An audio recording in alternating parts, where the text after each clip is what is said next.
Bonjour à tous. Alors aujourd'hui, encore une toute petite vidéo pour vous faire part d'une petite découverte que j'ai pu faire. Alors dans la catégorie des séquentiels dont on a déjà parlé plusieurs fois, on a eu des séquences qui étaient rendues plus visuelles à l'aide d'images, de pictogrammes, etc. On a eu l'utilisation du vidéo modeling. Je vous ai expliqué aussi pour les personnes qui préfèrent avoir des vidéos plutôt que des images inertes. Et là, il y a un nouveau système que j'ai découvert et qui fonctionne assez bien aussi. C'est l'utilisation d'une application qui, à la base, est utilisée pour créer des séquences d'entraînement pour les personnes qui sont sportives. Alors, il s'agit simplement de séquences où normalement il est question d'un échauffement, puis d'un certain exercice, puis d'un autre exercice. À chaque fois, à la fin de la séquence, on a droit à une petite sonnerie pour annoncer qu'on va passer à l'exercice suivant. Et on a la possibilité de choisir les couleurs, de choisir le texte, etc. Donc, évidemment, dans notre cas, il ne serait pas question de l'utiliser pour faire des séquences sportives, sauf si vous le souhaitez ou si vous souhaitez faire du sport à vos enfants, mais plutôt pour des apprentissages divers, comme la toilette, des activités pédagogiques, des séquences qui sont utilisées dans le quotidien. Alors je vais vous montrer un peu comment ça fonctionne. C'est très récent pour moi aussi, donc je n'ai que deux exemples que j'utilise jusqu'à présent. Dans un premier cas, il s'agit de la toilette pour un de mes garçons. J'essaye de faire en sorte qu'ils aient de moins en moins besoin de support visuel et qu'ils s'en sortent seuls à l'aide de leur tablette de communication. Et avec un, c'est la vidéo qui fonctionne le mieux et avec l'autre, eh bien c'est ce système d'intervalle qui fonctionne vraiment parfaitement bien. Et la deuxième utilisation que j'en fais, c'est pour le même enfant qui visiblement est très réceptif à cette technique, parce qu'il se trouve que quand il doit travailler selon la méthode Teach, il est relativement lent. Donc la méthode Teach, on a plusieurs activités à faire en suivant, plusieurs bacs d'activités. Et ben voilà, mes enfants sont assez distraits comme beaucoup d'enfants TSA. Ils ont un peu de mal à enchaîner leurs activités et grâce à ces séquences et à ce système, ils ont comme un petit rappel, comme une petite impulsion pour leur dire n'oublie pas que tu dois continuer tes activités et qu'il te reste un certain temps pour le faire. Donc je vais vous montrer ça, je vais tourner la caméra et essayer de vous montrer ça le mieux possible. Alors voilà, ici on va faire un premier essai. Voilà, je vais me laver. Donc comme vous le voyez, vous avez une petite couleur, vous avez un décompte qui se fait et vous pouvez avoir un texte indiqué, vous avez une voix qui parle, vous allez l'entendre et quand on arrive à la fin du timer,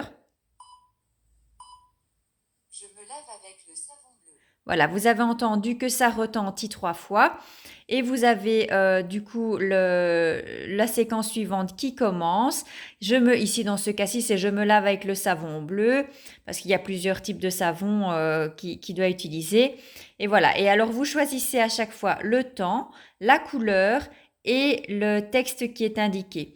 Vous pouvez faire parler une personne à chaque début de séquence, mais vous pouvez aussi décider de laisser l'enfant lire. Ça, c'est vous qui voyez un petit peu comment ça se passe. Vous pouvez simplement utiliser des supports de couleurs si l'enfant est suffisamment capable de savoir ce avec quoi il doit poursuivre. Ici, dans mon cas, étant donné qu'il n'y a pas d'image et que la lecture est vraiment à ses prémices, j'ai décidé de faire parler une petite voix pour annoncer quelle était la séquence suivante.